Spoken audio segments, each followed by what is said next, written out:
So with Yusuf Awiyan, we're here next to the Great Pyramid, and this is where we find obvious examples of very sophisticated ancient technology.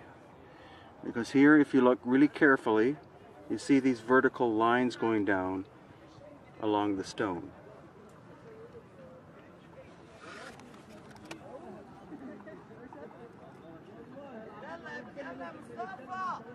Now there are scratches too, but there seems to be quite a pattern to it. As if, could this be actually a saw?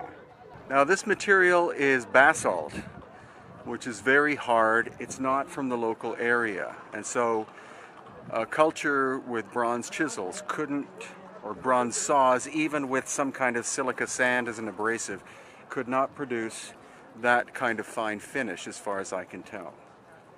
I'll show you other examples here in this little area by itself of examples of machining technology at work. Not modern machines, not dynastic Egyptian machines, but older machining technology by the Cometians.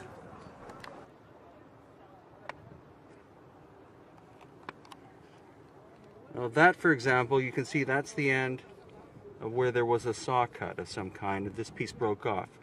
The diameter of that saw blade seems to be about 1/8 of an inch, and it's not a straight cut. We'll show that in other videos. What it is, it's a curved cut.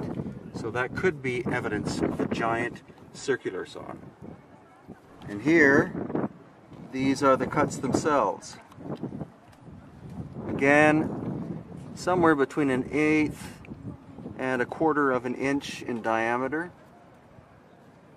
going straight through 1, 2, 3 of them.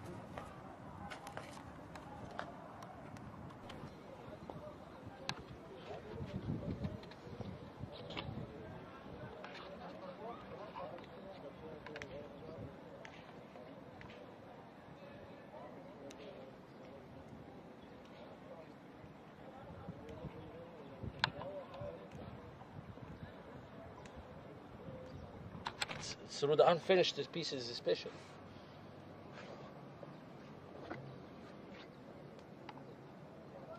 But they all had more disc saw machine. But they are aware of this market. They're aware of this market. It's not new to them. But they just like to ignore it.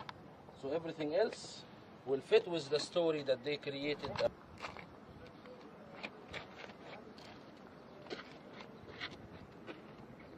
You see, the sewer system was made to get rid.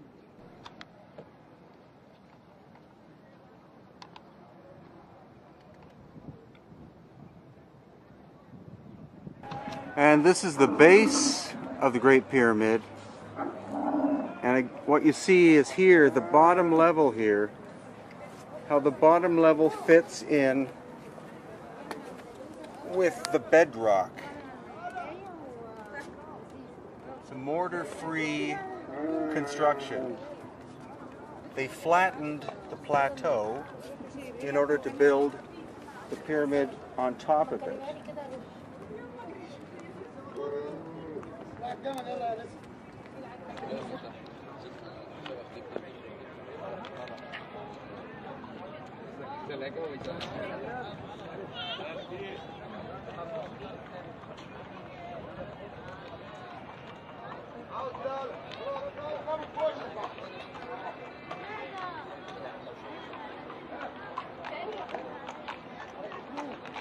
So again, here's the original external casing stone of the Great Pyramid. And look how tight the fit of that stone is.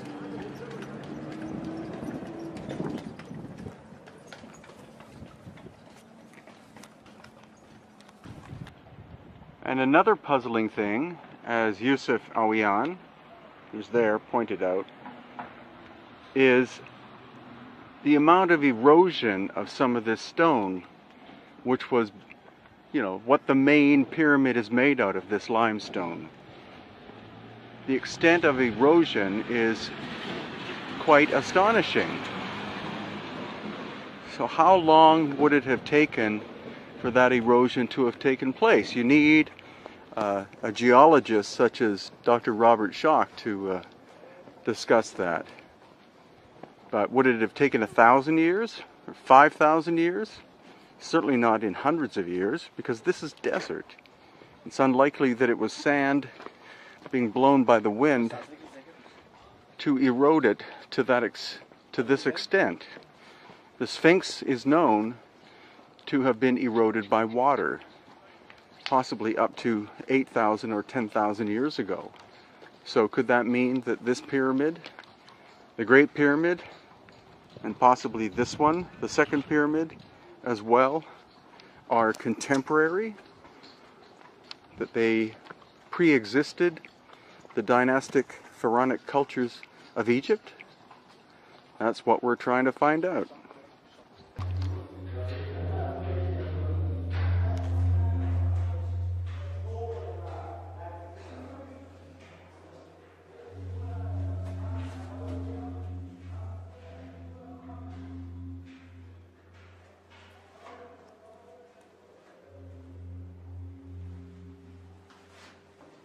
The most powerful resonance. Mm-hmm.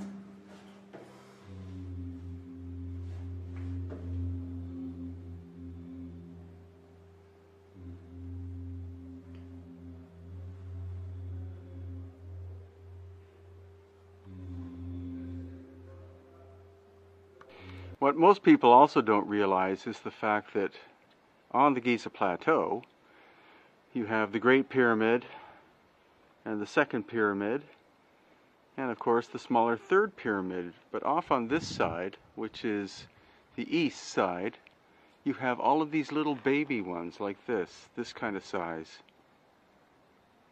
And here you can see the casing stone is still on the exterior. There are about 30 of these.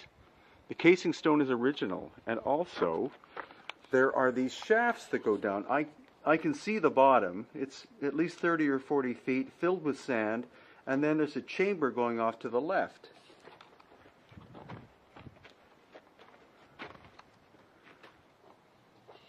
And this one as well. It's deeper, with chambers going off at what is now the bottom. So really, you don't build shafts for burying people.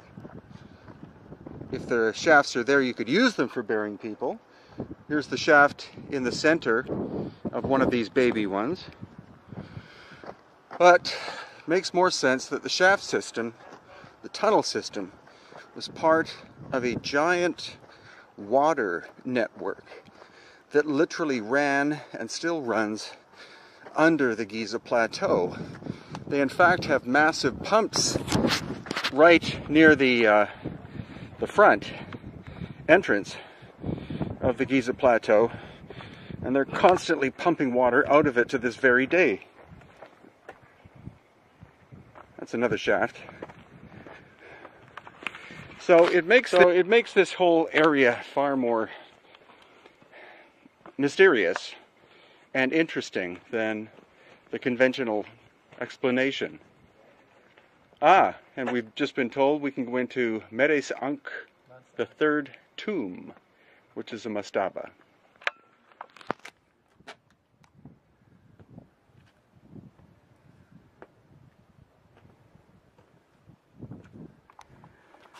Okay, so it's a tomb now, but the question is, was it constructed as a tomb?